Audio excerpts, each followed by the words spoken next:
কাশীপুর গ্রামে এক কোনায় বাঁশটিনের ছাওয়াওয়ালা একটা ছোট্ট ক্লাব ঘর আছে। খুব বড় কিছু নয়, তবু গ্রামের কিছু মাঝপসি লোক রোজ সন্ধ্যাবেলা ওইখানে জড়ো হয় আড্ডা মারতে। আজ বর্ষার রাত, একটানা বৃষ্টি হচ্ছে, আর তার সাথে হাওয়া বইছে কনকনে ঠান্ডা। ক্লাবের ভেতরও কেমন একটা স্যাঁতস্যাঁতে ভাব। বাইরে অন্ধকার আর ভিজে কুয়াশা, মাঝে মাঝে বিদ্যুৎ চমকায়। এরকম এক রাতে শুরু হলো প্রতিদিনের মতো আড্ডা। এই বর্ষার সময় বৃষ্টিটা হয়ে ঠান্ডা যেন আর বেড়ে গেল। কি বলিস নরেশ? ঠিক বলেছিস গগন, ঠান্ডা যেন পুরো কেঁপে যাচ্ছি। গগন আর নরেশ কথা বলছিল, ঠিক তখনই চলে আসলো বালাই। এই তো বালাই চলে এসেছে, তোর জন্যই অপেক্ষা করতেছিলাম। এই তো চলে আসলাম, বাসার মন টিকছে না রে। তখনই নরেশ বলে উঠলো, বালাই তো চলে এসেছে গগন, চল তাহলে আবুলের দোকানে চা খেতে চলে যাই। আর শুনেছি আবুল নাকি আজ থেকে আলুর চপ, বেগুনি, এমনকি মাছের চপও বাজবে। তাদের কথা শুনে গগন একটু চুপ করে বসে রইল। তখনই এই মাছের কথা শুনে একটা কথা মনে পড়ে গেল। কি কথা রে গগন? বলছি, আমাদের গ্রামে পরের গ্রামে একটা খাল আছে, ওখানে মাছ ধরতে গেলে কেমন হয়? ওখানে শুনেছি খাল থেকে নাকি বড় বড় বোয়াল মাছ উপরে উঠে আসে, যাবি নাকি? হ্যাঁ, আমিও শুনেছি, কিন্তু ওখানে নাকি জায়গাটা বেশি ভালো না। ঠিক বলেছিস বালাই, শুনেছি যারা ওখানে একবার গেছে তারা আর ফেরেনি। আরে ধুর, ওইসব গাজাখুরি গল্প ছাড়া আর কিছুই না। না রে, শোনা যায় মাছের বেশে জুয়েরা ওখানে থাকে। বৃষ্টির এই সময় দিনের বেলা জলের নিচে থাকে আর রাত হলে বেরিয়ে আসে। তাই তো সবার কাছে শোনা যায় ওখানকার পানি নাকি দিনের বেলা পানির রং থাকে সবুজ আর সময় হয়ে যায় কালো। এমনকি ওখানে কেউ আর মাছও ধরতে যায় না, তারা বলে এই মাছের জন্যই নাকি আসে এখানে। গগন, নরেশ আর ভালাইয়ের সব কথা হেসে উড়িয়ে দেয় আর স্থির করে যে আজ রাতেই ওই গ্রামে যাবে বোয়াল মাছ ধরতে। নরেশ আর বালাই অনেকবার না করার পরও গগন তাদের কথায় একটুও কান দিল না। ওদের মুখে এই বয়ের গল্প শুনে শুধু হেসেই উড়িয়ে দিল। মনে মনে ঠিক করে নিল, যা কিছুই হোক না কেন সে ওইখানে যাবেই মাছ ধরতে। কি খামোকা দরকার বলতো বেঘরে পাল্টা দেওয়ার? এই তো বেশ আসিস। এই কথা ঠিক, ওখানে কোনো মাছ টাছ পাওয়া যায় না। শুক্রবারে হাট থেকে বড় বোয়াল মাছ কিনে খাস, না হয় আমি তোর জন্য নিয়ে আসবো নে, তারপরে ওখানে যাস নাই। গগনের এখন এক প্রকারের জেদ, ওই খালে যাওয়ার জন্য। ও বোয়াল মাছ ধরে এনে নরেশ এবং ভালাইয়ের কাছে প্রমাণ করতে চায় ওরা ভুল আর সে একমাত্র ঠিক।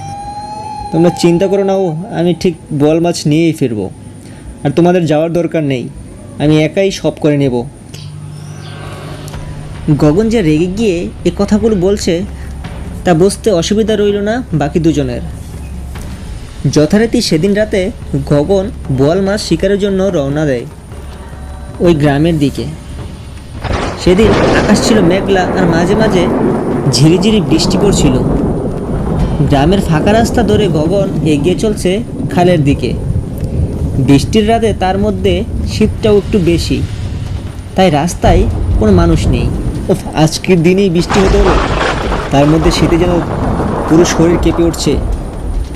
আজ যদি অন্তত একটা বোয়াল মাছ ধরে এনে নরেশ আর বালাইকে না দেখাই, তাহলে সম্মান থাকবে না। গগন মনে সাহস রেখে আরও জোরে পা হাঁটতে শুরু করে। ওই গ্রামের খালে কাছে যখন সে পৌঁছালো তখন রাত গভীর হয়েছে। অনেক দূরে গির্জার ঘণ্টার ধ্বনির শব্দ জানান দিল রাত 12টা পেরিয়েছে। খালের কাছে গিয়ে যে বিষয়টা দেখে গগনের একটু বেশি অবাক লেগেছিল তা হলো খালের জল কালো। জলের রং যে এতটা কালো হতে পারে তার নিজের চোখে না দেখলে বিশ্বাস করা যায় না।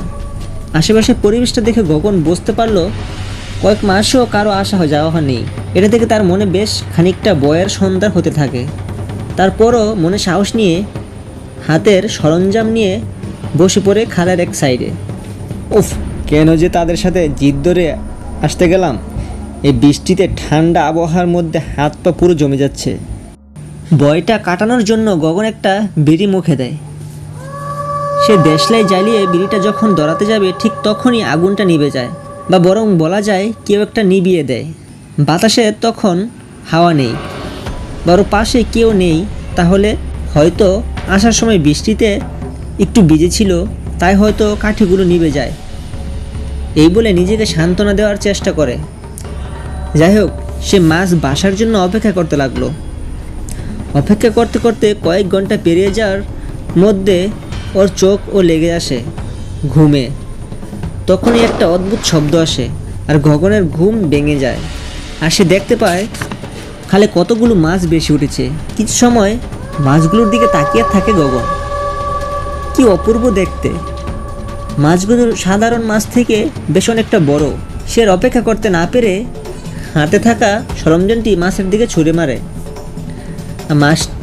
মাছটির একবারে গেঁথে যায় পিঠে।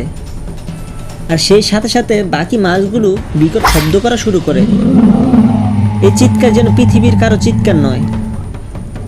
আরও অবাক করার বিষয়, মাছটির শরীর থেকে বেরোনো রক্ত কুচকুচে কালো।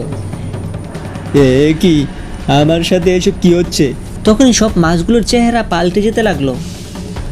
বোয়াল মাছের পেছন থেকে বেরিয়ে আসে কিছু ভয়ঙ্কর চেহারা। গায়ের রং কালো, লাল চোখ। ভয়ে কাঁপতে শুরু করে গগন। গগন বসে থাকতে পারে না। উঠে যখনই পালাতে যায় ঠিক তখনই তার পিছনে দাঁড়িয়ে আছে এক বড় জিন, আর কিছুটা পিছুতে খালে পড়ে যায়। কি ভীষণ ঠান্ডা, এই জন্য একটু বেশিই ঠান্ডা। সাদরে পারে ওঠার চেষ্টা করে কিন্তু পারে না। পিছন থেকে সেই ভয়ঙ্কর চেহারা জিনেরা ওকে জলের ভেতরে টেনে নিয়ে যেতে থাকে। বেশি সময় ওদের সাথে পেরে ওঠে না সে। গগন জলের নিচে তলিয়ে যায় আর চিৎকার মিলিতে একদম শান্ত হয়ে যায়। আর কোনোদিনও কোনো খবর পাওয়া যায় না গগনের। তবে নরস আর ভালাই অবশ্য গগনের নিখোঁজ হওয়ার কারণ খুব সহজেই বুঝতে পারে।